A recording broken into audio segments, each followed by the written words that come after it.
안녕하세요. 저는 서울에 살고 있는 30대 중반 여자입니다. 저는 현재 시댁 식구들과 연을 끊고 지내고 있는데요. 사연을 듣다 보니 문득 어처구니 없었던 시댁 인간들의 행실이 떠올라 이렇게 사연을 보내봅니다. 저와 남편은 중학생 때 같은 학원을 다니던 가깝지도 멀지도 않던 친구 사이였어요. 그저 지나가다 마주치면 반갑게 인사하는 그 정도 사이였죠. 그렇게 알고 지내던 남편과 저는 고등학생이 되면서 자연스럽게 각자 갈 길을 가게 되었어요. 그렇게 대학에 가고 지금 다니는 회사에 취업을 하게 되었고 그곳에서 남편을 우연히 다시 만나게 되었죠. 그렇게 저흰 가깝게 지내게 되었고 처음엔 반가운 친구 사이로 지내던 저희는 자연스럽게 연인 사이가 되었고 결혼 약속과 함께 상견례를 하게 되었어요. 아주버님은 남편과 쌍둥이였는데 남편과 마찬가지로 같은 학원에 다녔던 터라 상견례 자리에서 저를 보고 엄청나게 반가워해 주더라고요. 재수씨, 이렇게 다시 만나다니 반가워요. 두 사람 인연이긴 인연인가 보네요. 결혼까지 한다니 말이에요. 그러게요. 저도 회사에서 처음 만났을 때 얼마나 놀랐는지 몰라요. 다 가족이 될 운명이었나 보네요. 결혼 축하해요. 내 동생 잘 부탁해요, 재수씨. 이렇듯 저흰 알던 사이더라도 서로 간의 예의는 차리며 인사를 나누었고 상견례 자리도 화기애애한 분위기에서 잘 마무리되었어요. 양가의 축복을 받으며 저흰 결혼을 하게 되었고 신혼집은 친정에서 세를 주고 있던 아파트가 비게 되어 그 집에 전세로 살게 되었어요. 회사에서 가깝기도 했고 무엇보다 시세보다 저렴하게 세를 주신 친정 부모님 덕분에 고민할 필요가 없는 결정이었어요. 그렇게 저흰 평범한 결혼 생활을 이어나갔고 포용력이 넓은 남편 덕분에 크게 싸울 일 없이 잘 지냈어요. 그러던 어느 날 저는 출근을 하고 남편은 연차를 써 쉬는 날이었어요. 남편은 제가 출근하는 시간에 맞춰 일어나 저를 회사에 데려다주고 형을 만나러 간다고 하더라고요. 마침 형도 오늘 쉰다고 하면서요. 그래서 전 알겠다고 했고 남편은 마칠 때 데리러 오겠다고 하며 손을 흔들더라고요. 그렇게 전 남편의 배웅을 받으며 출근을 했고 퇴근 시간이 다가왔어요. 다 와간다는 남편의 연락에 회사 앞에서 기다리고 있는데 기다리는 남편의 차는 오지 않았고 이상한 차가 제 앞에 멈춰서더라고요. 그 순간 창문이 열렸고 운전석에 앉은 남편이 타라고 하더군요. 의아했지만 별 생각 없이 전 차에 몸을 실었고 차에 타자마자 남편에게 물어보았어요. 여보, 이 차 뭐야? 중고차로 새로 샀다기엔 등급도 그렇고 주행거리도 그렇고 당신 차보다 나은 게 없는데? 설마 제 값 주고 산 건 아니지? 그게 오늘 형 만난다고 했잖아. 거의 반 강제로 바꿨어. 형 차랑. 이거 형 차야. 뭐? 왜? 몰라. 바꿔달라고 계속 그러잖아. 처음엔 안 된다고 했는데 계속 내 차가 갖고 싶다고 하루 종일 귀찮게 하더라고. 그래서 그냥 바꿔버렸어. 황당하더군요. 남편 차도 그리 좋은 차는 아니었는데 그것마저 탐내며 바꿔가다니 그렇게 안 봤는데 참 어처구니가 없었어요. 시숙도 시숙이지만 남편도 어이없기는 같았어요. 아무리 자기가 총각 때부터 가지고 있던 차라고는 하지만 그래도 이런 일은 상의 정도는 해야 하는 것이 맞는다고 생각했기에 남편에게 단호하게 한마디 했어요. 당신이 지금 웃을 때가 아니야.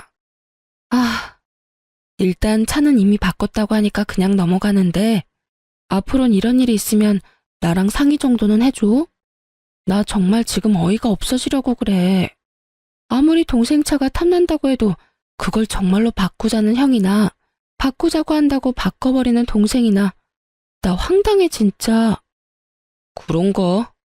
난 워낙 어릴 때부터 이러고 살아서 그런 생각도 못했네. 먹는 것도 그렇고 입는 것도 그렇고 좋은 거는 다 형이 먼저였거든. 그래요. 남편은 이 상황에 대한 자각 자체가 없더라고요. 3분 빨리 태어난 것도 형이라고 남편은 어릴 때부터 집안의 분위기에 휩쓸려 시숙을 머리 위에 이고 산 듯했어요. 이미 등록비까지 다 내고 명의까지 바꿔버린 차이기도 했고 곧 임신 준비도 할 예정이라 차를 한 대 더 살 예정이었던 터라 그냥 넘어가기로 했습니다. 대신 전 남편에게 정신교육을 하기 시작했어요. 여보, 당신 걸 아주버님한테 다 양보하는 건 당연하지가 않은 일이야. 그게 설사 아주버님이 가지고 싶어 한다고 해도 말이야.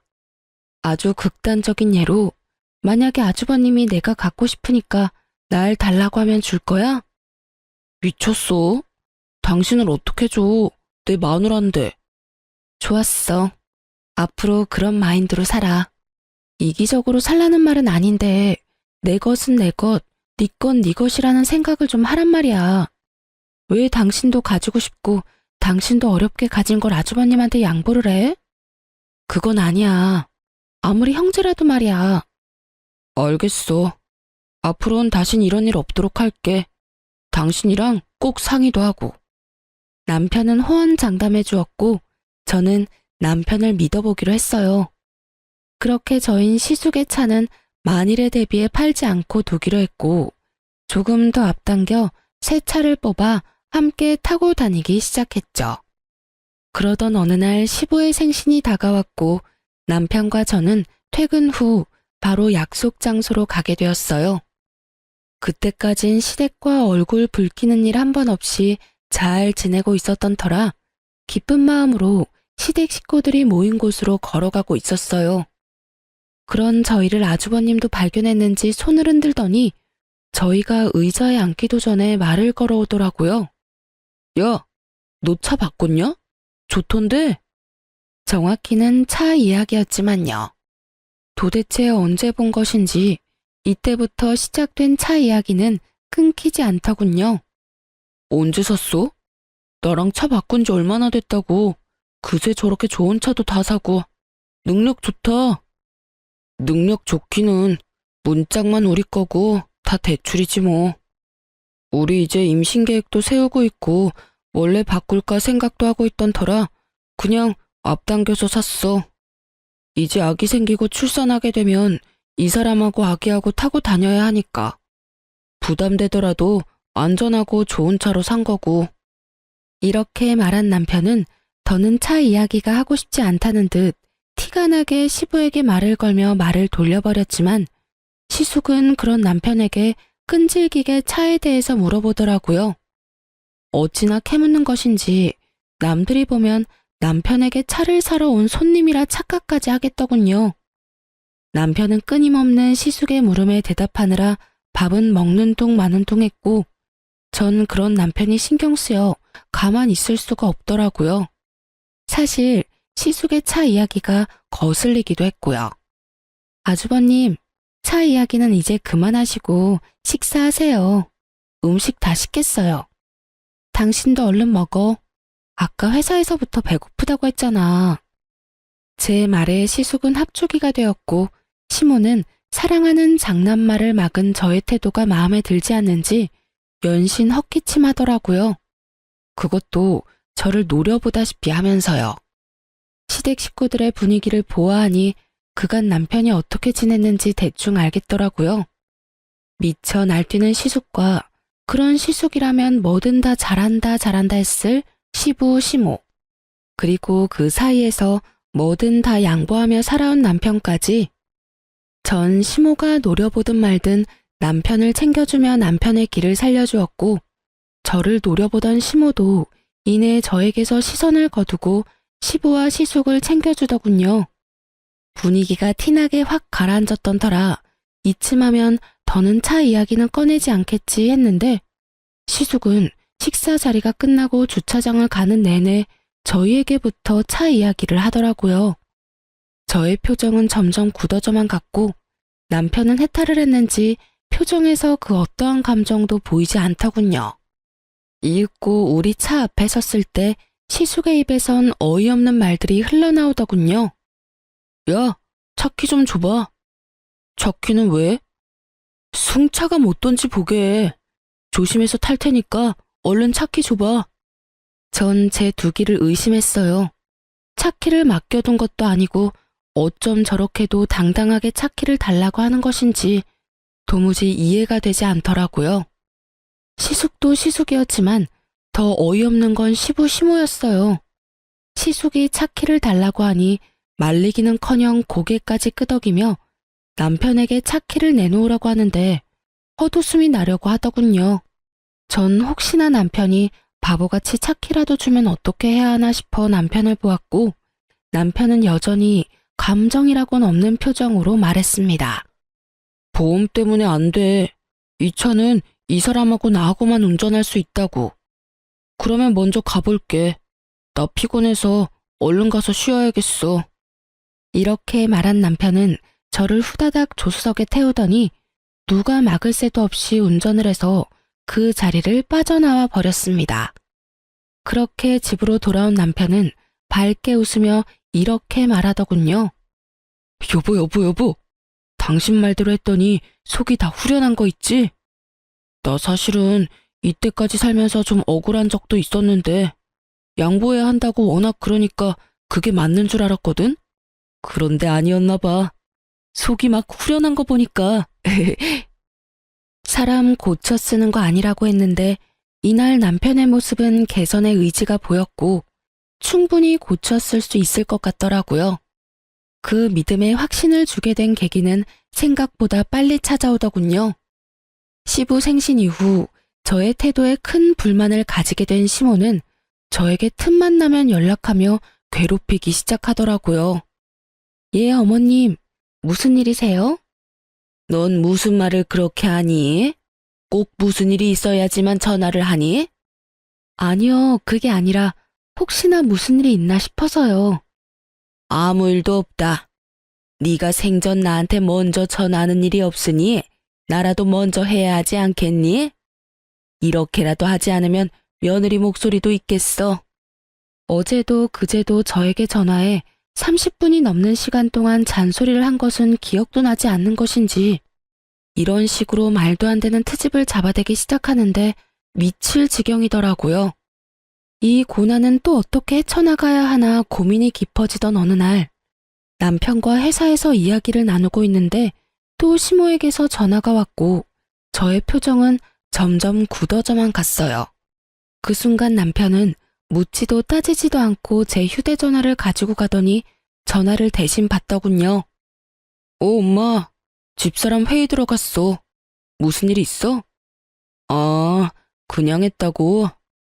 난 또 회사 있을 시간인 거 엄마도 뻔히 알 건데 전화 오길래 무슨 급한 일 있는가 싶어서 대신 받았더니 엄마, 앞으로는 급한 일이나 할 말 있으면 나한테 전화해.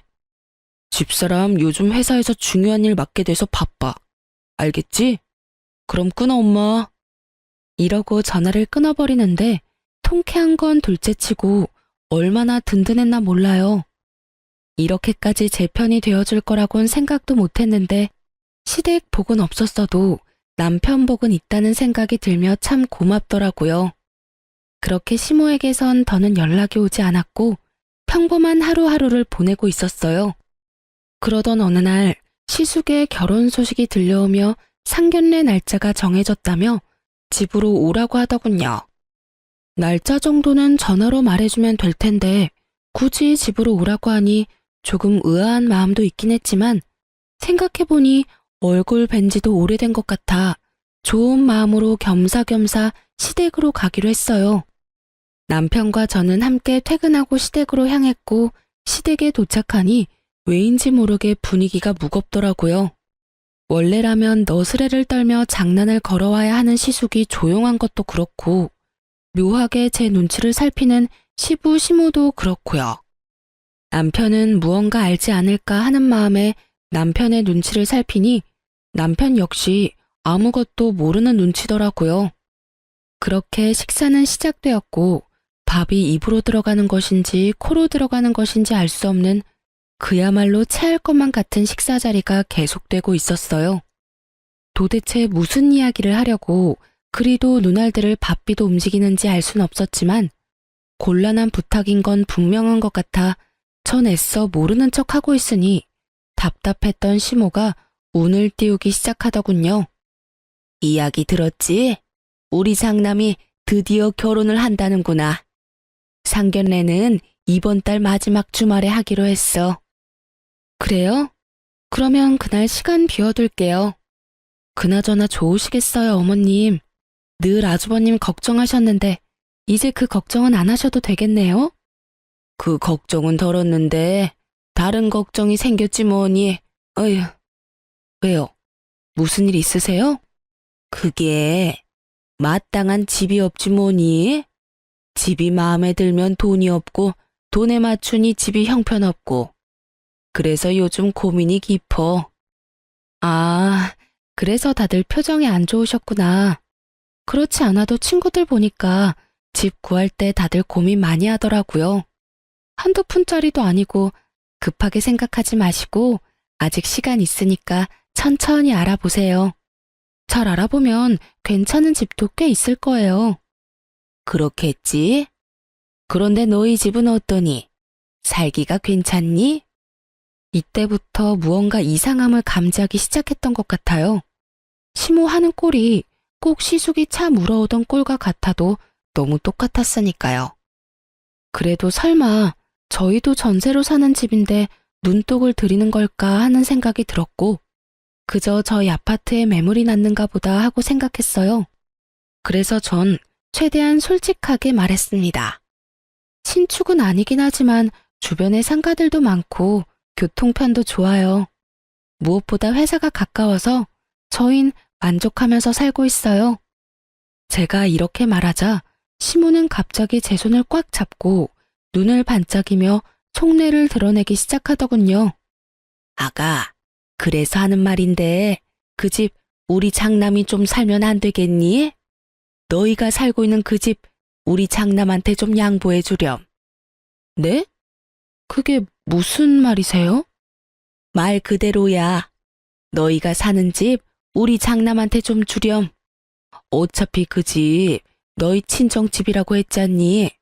네 친정의 자식이라고는 너 하나뿐이니 지금은 전세로 새들어 살고 있어도 언젠가는 다 네 것이잖니. 그러니 친정에다가 말 좀 잘해서 일찍 물려달라고 하고 그 집 물려받으면 네 신랑 명의로 해놓으렴. 그때부턴 우리가 다 알아서 하마. 아, 중간에 드는 세금은 우리가 다 알아서 할 테니 그건 걱정도 하지 마라.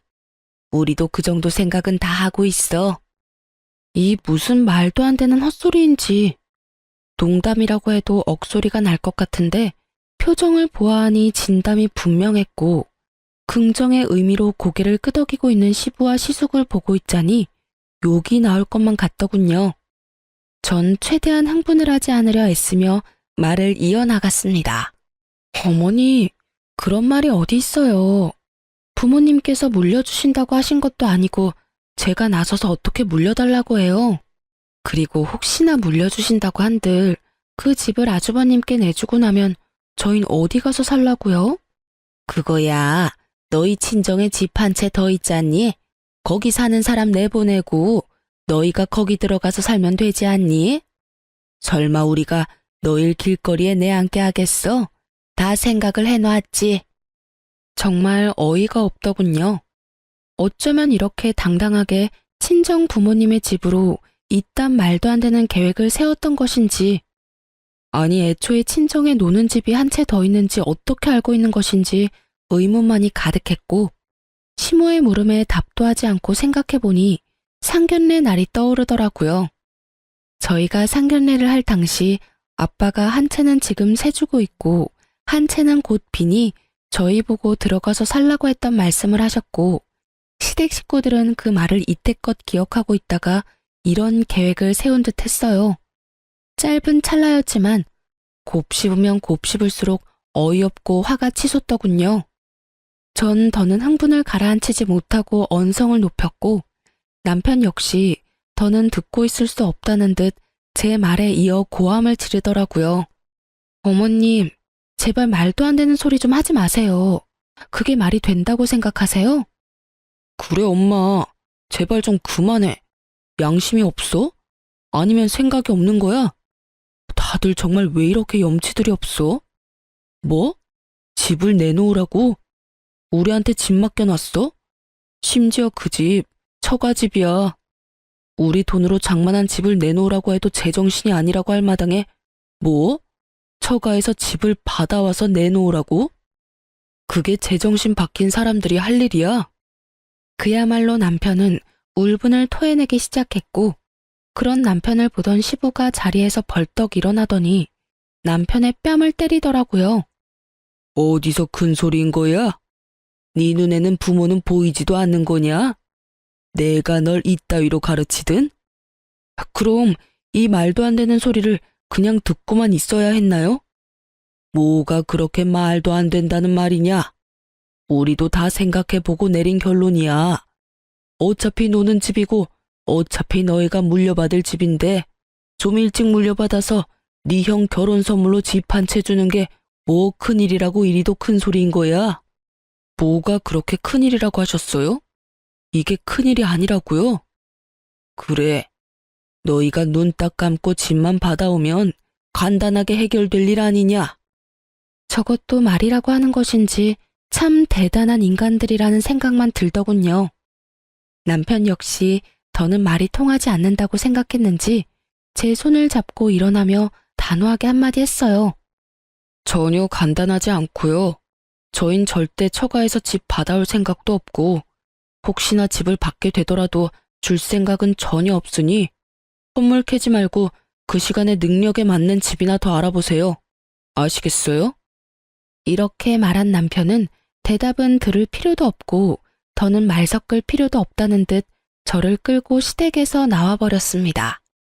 그날 이후 시댁에선 연락이 없었지만 시숙에게선 적잖게 연락이 왔고 남편은 절대 안 된다는 말만 반복하며 전화를 끊어버리더군요.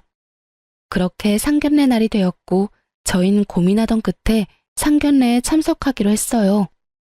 저희는 저희의 뜻을 분명히 밝혔고 아무리 상황이 이 지경이라도 형제가 있는 것을 뻔히 알 텐데 참석하지 않으려고 하니 마음이 불편해 많이 고민하고 내린 결정이었죠. 걱정이 많았던 상견례 자리는 저희 때와 마찬가지로 비교적 좋은 분위기로 이어지고 있었고 이런저런 이야기가 오가다 시숙의 예비 장모님께서 집 이야기를 꺼내더군요. 그건 그야말로 파국의 시작과도 같았죠. 혹시 집은 어떻게 하시기로 하셨나요? 저흰 사돈댁 의견에 맞추겠습니다. 집을 해주신다고 하신다면 저희도 거기에 맞게 다 해서 시집 보낼 것이고 애들끼리 알아서 하게 하신다면 그것도 상관없습니다. 혹시 따로 계획하고 계신 것이 있으면 말씀해 주시겠어요? 들어보니 반반 결혼도 전혀 상관이 없다는 말이었고 여러 가지 생각이 스치더군요. 굳이 시숙이 집을 마련해야만 하는 상황도 아니었는데 그 무리한 요구를 했던 시댁 식구들이 어이없기도 하면서 또 한편으로는 반반 결혼도 환영해 주신다고 하니 다행스럽기도 하더라고요. 이젠 그 말도 안 되는 요구를 하는 일은 없겠다 싶어서요. 하지만 그런 제 기대와는 달리 시모의 입에선 예상치 못한 경악스러운 말이 흘러나오고 있더군요. 아유, 애들끼리 알아서 한다니요.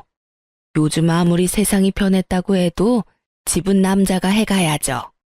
마침 괜찮은 아파트가 있어서 사려고 하고 있어요. 아, 그러세요? 그러면 거기에 맞춰서 혼수 준비하도록 할게요. 대략 몇 평쯤 되나요? 32평이에요. 층은 20층인데 전망도 좋고 주변 상가도 많이 들어와 있어서 생활하는데 불편함이 없을 거예요. 아, 신축은 아닌데 관리가 잘 돼서 아주 괜찮다고 하더라고요. 거기에다가 교통편도 아주 좋고요. 그래요? 무엇보다 교통편 좋다는 게 참 좋네요. 그렇죠? 마음에 드신다니 다행이네요. 조만간 살던 사람들이 나갈 예정이니까 정리되는 대로 같이 보러 가시죠. 그래도 집은 한번 보셔야 하지 않겠어요? 빠른 시일 내에 연락 한번 드릴게요. 이렇게 말하면서 저를 쳐다보며 미소 짓는데 딱 알겠더라고요. 20층 32평? 인프라 형성이 잘 된 신축은 아니지만 관리가 잘 된 아파트. 그곳은 바로 저희 집이라는 사실을요. 그래요. 시모는 뻔뻔하게도 준다고 한 적도 없는 저희 집을 얼굴색 하나 변하지 않고 마련할 수 있다고 말하고 있었고, 그 머릿속은 뻔했어요. 아마 모르긴 몰라도 상견례 자리에서 공포하듯 말하면 저희가 어쩔 수 없이 집을 내놓을 거라 생각했겠죠. 그 얼마나 어이없고 멍청하게 짝이 없는 생각인 줄도 모르고요. 아니, 친정 부모님 집이 제 집도 아니고 저희가 마련한 저희 명의의 집도 아닌데 어쩌면 그런 생각을 할 수가 있는지 참 황당하더라고요. 심보도 참 날강도 심보보다 더하면 더했지 모자라진 않아 보이더군요. 시댁에서와 마찬가지로 시부 시숙의 표정은 평온하기 그지없음으로써 이 말도 안 되는 생각과 같다는 뜻을 표하고 있었고, 저와 남편의 표정은 점점 굳어져 가고 있었어요. 전 상견례 자리고 나발이고 더는 참을 수가 없었고 시모에게 마지막으로 확인하기로 했어요. 어머님, 혹시 지금 마련할 수 있다는 아파트가 저희가 살고 있는 집인가요? 나가야 하는 세입자는 저희고요. 맞나요? 그래, 그때 다 이야기되지 않았니? 우린 충분히 다 설명했다고 생각하는데 할 말 있거든 집에 가서 이야기하자꾸나. 오늘이 어떤 날인지 모르니? 일단 상견례 자리부터 마무리하고 그때 이야기해. 알겠니?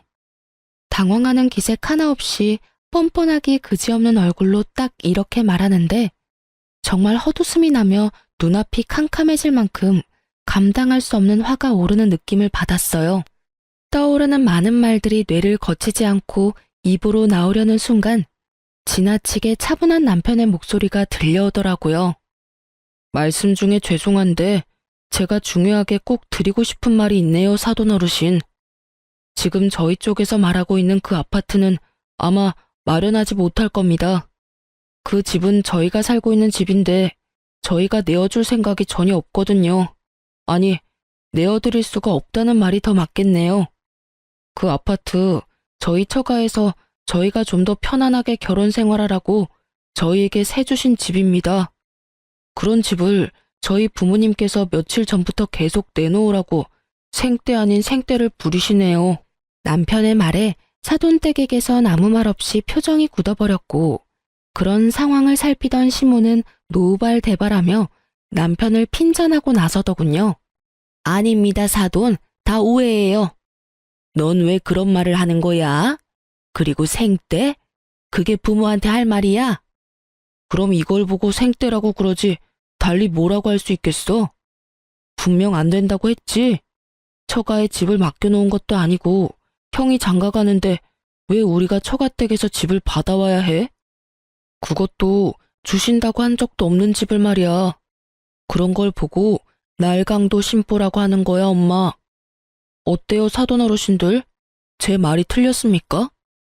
저희 부모님께서 처가에 가서 집을 받아오라고 하더군요. 그것도 두 채나요.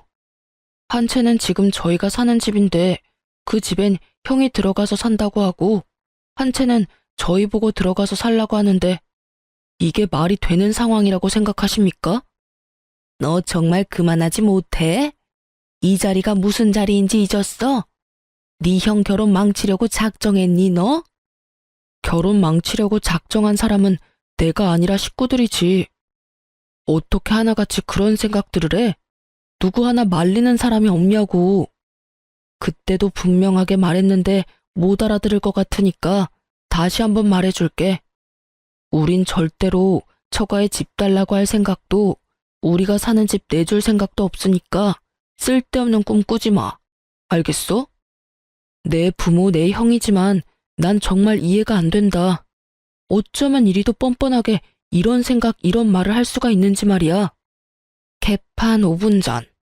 딱 이 말에 어울리는 분위기가 되고 눈알이 튀어나오게 남편을 노려보며 씩씩거리는 시부 시모와 자신의 예비 처가 식구들의 눈치를 살피는 시숙.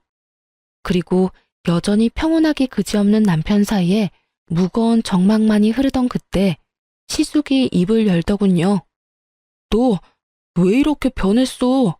너 원래는 이렇지 않았잖아. 다 잊었냐? 네가 가진 건 다 내 거라는 걸. 너 역시 그걸 당연하게 생각하고 이때껏 나한테 다 양보하며 그렇게 살았잖아, 너.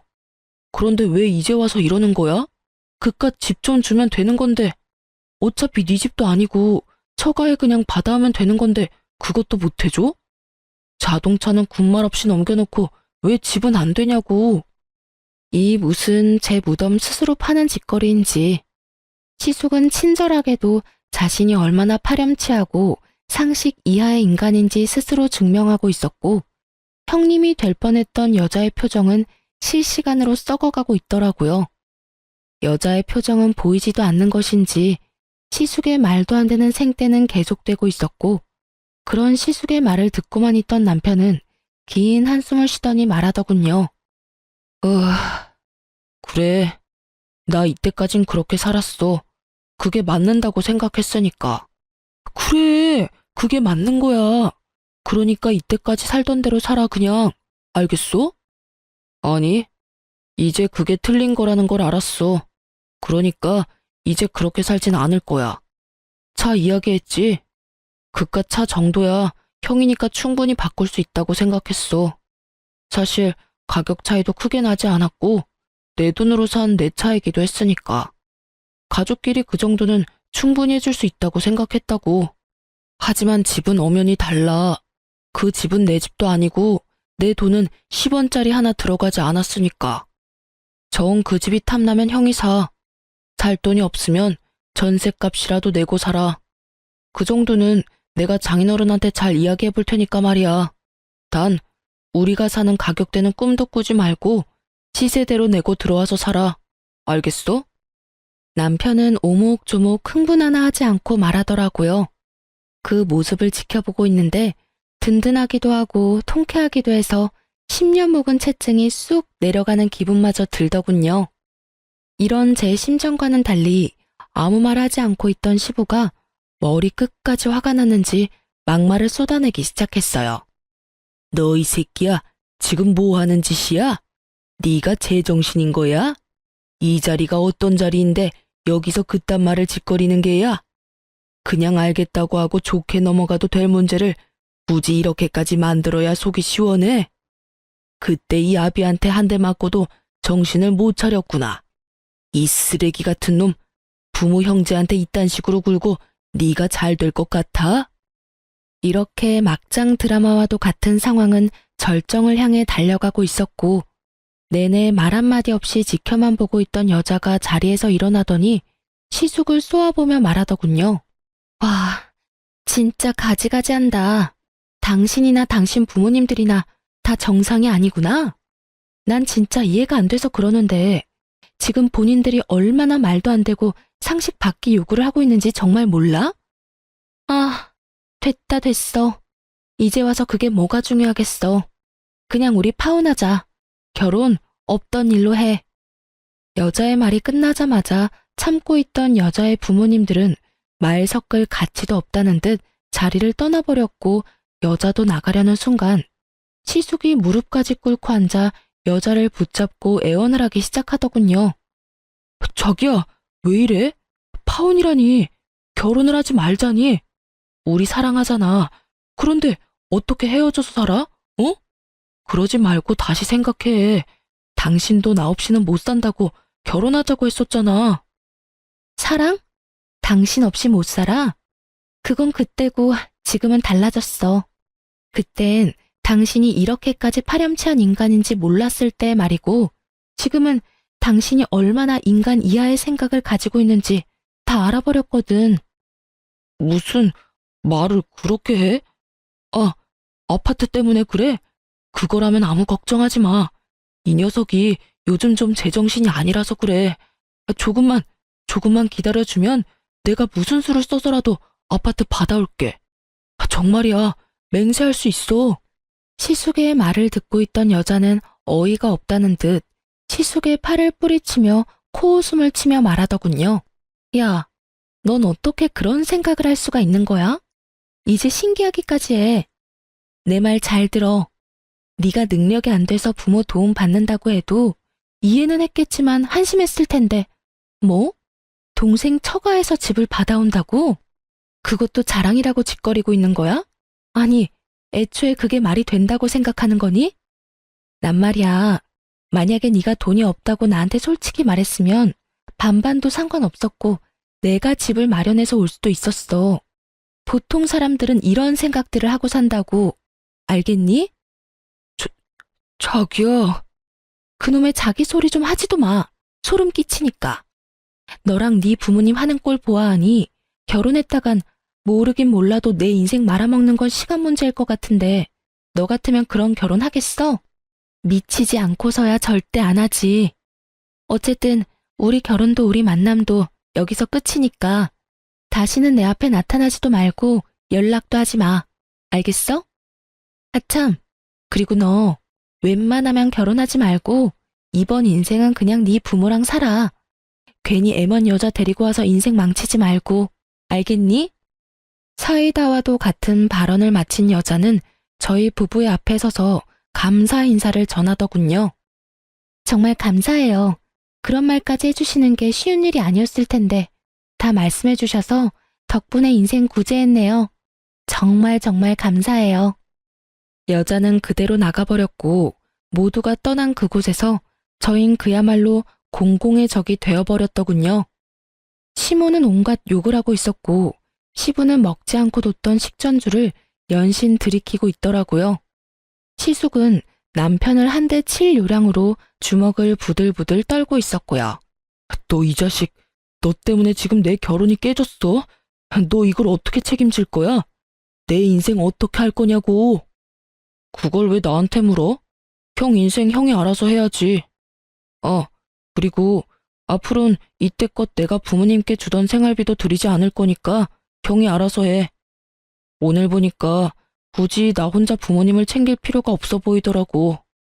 당연히 대신 내주던 부모님 대출금도 마찬가지로 내주지 않을 거니까 그것도 이제부턴 형이 감당해. 뭐라고? 갑자기 그건 왜? 내가 돈이 어디 있어? 그럼 나는 돈이 차고 넘쳐서 부모님 드린 줄 알아. 나도 다 회사에서 일해서 번 돈으로 드린 거니까 형도 월급 받은 걸로 보태드려. 잘난 장남이 이제부턴 알아서 하라고. 못난 차남한테 바라지 말고. 그리고 형이 이때까지 빌린 돈도 다 갚아. 이때까지 나한테 돈 빌릴 때마다 온 메시지도 다 보관하고 있고 입출금 내역도 고스란히 다 남아있으니까 한 푼도 빼지 말고 다 갚아. 혹시나 해서 말인데 안 갚으면 아무리 가족이라도 경찰에 신고할 테니까 그런 줄 알고. 그럼 우린 이만 가볼게. 더 있다가 귀가 썩을 것만 같아서 말이야. 그렇게 저흰 돌아와 버렸고 시댁에서 오는 모든 연락을 받지 않았어요. 시숙은 예상대로 돈을 갚을 생각이 없어 보였고 남편은 그런 시숙을 경찰에 신고를 해버렸어요. 처벌을 할 생각까진 없었지만 겁을 주기 위해 하는 신고라고 하더군요. 남편의 생각이 통했는지 경찰에 신고를 한 날 시숙에서 전화가 끊이지 않고 오더라고요. 왜 계속 전화질이야? 너 진짜 미쳤어? 그렇다고 정말 신고를 하면 어쩌자는 말이야. 경찰서에서 전화까지 왔다고. 그러게, 내가 돈 갚으라고 했잖아. 경찰에 신고한다고. 야, 이 미친 새끼야. 네가 인간이야? 어떻게 이렇게까지 하냐고. 이렇게까지 해야 형이 내 돈을 갚을 것 같더라고. 이제 내 의지는 잘 알았을 테고 푼돈 가지고 시간 끌지 말고 주말까진 기다려줄 테니까 다 갚아. 만약에 이번에도 내 경고 무시하면 다음 주엔 경찰서에서 보게 될 테니까 그런 줄 알고 전화 끊어. 남편은 그대로 전화를 끊어버렸고 저를 향해 옅은 미소를 보여주더군요. 착잡해 보이더군요.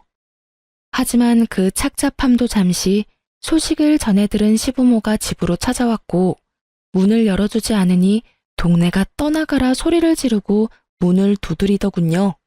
그런 자신의 부모의 모습에 오만정이 떨어진 듯 남편은 아무 말이 없었고요.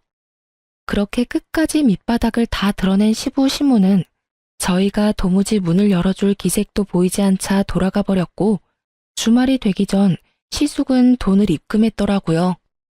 그렇게 저흰 시댁과의 모든 연락을 끊고 살았고 처음엔 많이 힘들어하던 남편도 시간이 지나자 점점 표정이 밝아지더군요.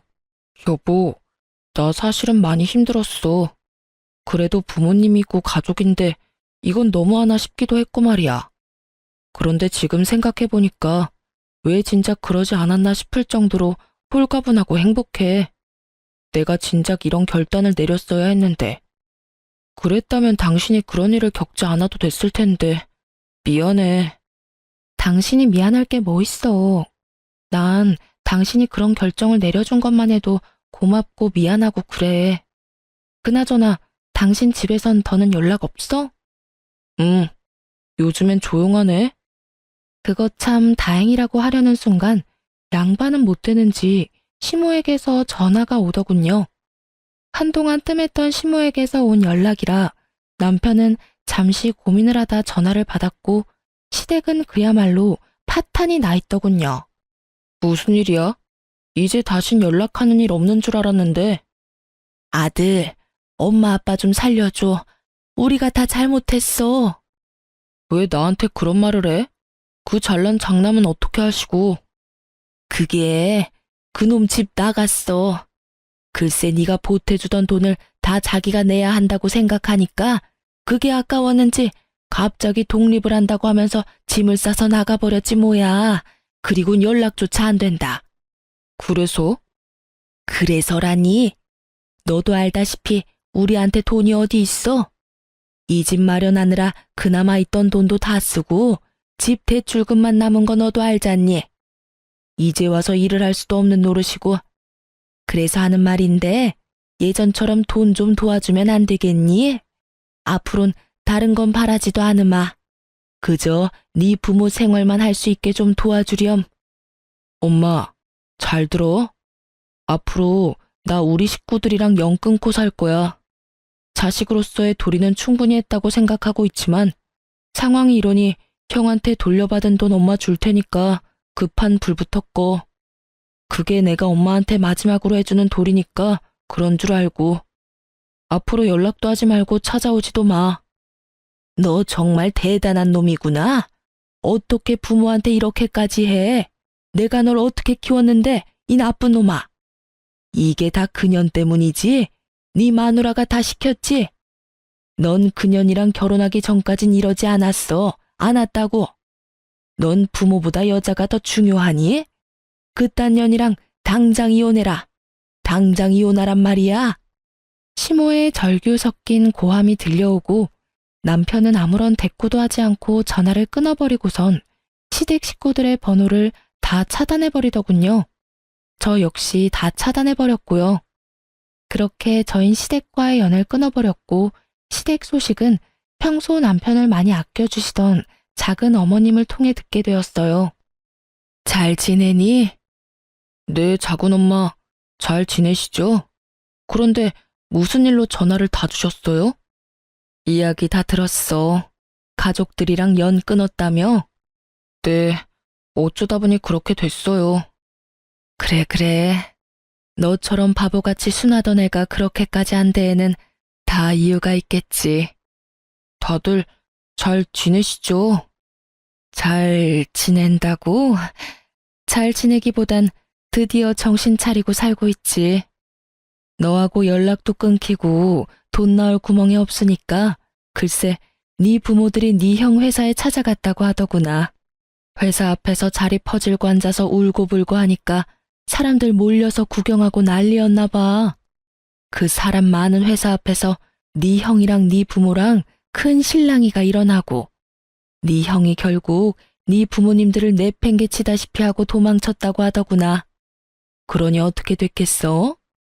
입 달린 것들은 다 한마디씩 하고 부모 버린 자식이라고 회사에 소문이 파다하게 다 퍼졌을 거야. 네 부모님들은 처음엔 나한테 전화가 와서 두 아들 다 나쁜 놈이라고 하면서 하소연을 하더니 돈 좀 빌려달라지 뭐니. 나라고 뭐 돈이 있겠니? 아니 있다고 해도 안 빌려주지. 그래서 없다고 했더니 그 자랑자랑하던 집 팔고 작은 집으로 이사했다고 하더라. 그 덕에 빚은 대충 다 갚은 것 같던데 생활비가 없으니 소일거리라도 하면서 근근히 생활하고 있나 봐. 그러니 이제라도 정신 제대로 차린 거 아니겠어? 어휴, 제가 참 뭐라고 해야 할지 모르겠네요. 저 역시 부모 버린 건 마찬가지니까요. 그런 말 하지 마라. 내가 말했지? 너 같은 애가 그렇게까지 했을 땐 다 그만한 이유가 있을 거라고. 내가 처음 시집 왔을 때 네가 3살이었어. 넌 그때부터 몇 분 일찍 태어난 형도 형이라고 얼마나 눈치를 살피던지. 그 어린 게 뭘 안다고 그렇게 했겠어? 다 네 부모가 그렇게 강요하면서 키웠으니까 그랬지. 난 네가 이렇게 해주길 내심 바랬단다. 그러니 그런 죄책감은 가지지 말려무나. 살다가 더 많이 살아가다가 네 마음도 많이 누그러지고 네 부모님들도 반성 많이 하면 그때나 돼서 한번 찾아뵙거라. 그러면 되는 거야. 그렇게 말씀해 주셔서 감사해요. 그래. 이런 말하기 그렇지만 이제라도 연 잘 끊었다.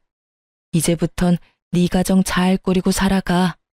이제 네 가족은 네 집사람이니까 행복하게 해주렴. 네, 작은 어머니. 작은 어머님의 위로를 받은 남편은 한결 더 편안해 보였고 그 소식을 마지막으로 저흰 시댁 소식을 들을 수가 없었어요. 저흰 잘 살고 있어요. 집도 회사에서 더 가까운 곳으로 이사를 했고 전화번호도 바꿔버렸죠. 시부 시모에게선 연락이 오지 않는데 시숙에게서 다른 번호로 연락이 계속해서 와 어쩔 수 없이 바꿔버렸네요. 다행스럽게 시숙은 회사로는 찾아오지 않았고 시부모는 남편에게 워낙 관심이 없었던 터라 남편의 회사를 모를 거라고 하더군요. 그래서 회사는 계속 잘 다니고 있어요. 아, 그리고 저 임신을 했어요. 지금은 5개월째이고 아기도 저도 아주 건강하답니다. 출산이 다가올수록 어쩔 수 없이 시부모님 생각이 나더라고요. 그래서 남편에게 혹시나 연락을 하고 싶다면 그렇게 해도 된다고 했더니 남편은 이렇게 말하더군요. 사실 생각이 나지 않는다면 거짓말이지. 그래도 나 연락 안 할 거야. 이런 일로 연락하기 시작하고 다시 왕래하기 시작하면 같은 일이 반복될 게 뻔해. 덩달아 우리 애한테도 피해가 갈 거고. 난 이제 그런 일 내 가족이 겪게 하진 않을 거야. 남편의 뜻은 확고해 보였고 저도 그 이후론 말을 꺼내지 않았네요. 그러면서 하는 말이 그래도 돌아가시기 전엔 연락을 드려 찾아뵐 것이라고 했고 그땐 저도 함께하겠다고 했어요. 저흰 이렇게 살고 있어요. 요즘 남편과 저의 유일한 낙은 검진 때마다 무럭무럭 자라고 있는 아기를 보는 것이네요. 원래도 다투는 일이 거의 없었는데 임신을 한 후엔 더 다툴 일도 없고 아주 잘 지내고 있어요. 이렇게 저의 시댁과 인연을 끊게 된 이야기는 끝이 났습니다. 긴 사연 함께 해주셔서 감사해요. 그럼 전 이만 물러가 볼게요. 좋은 하루 되세요.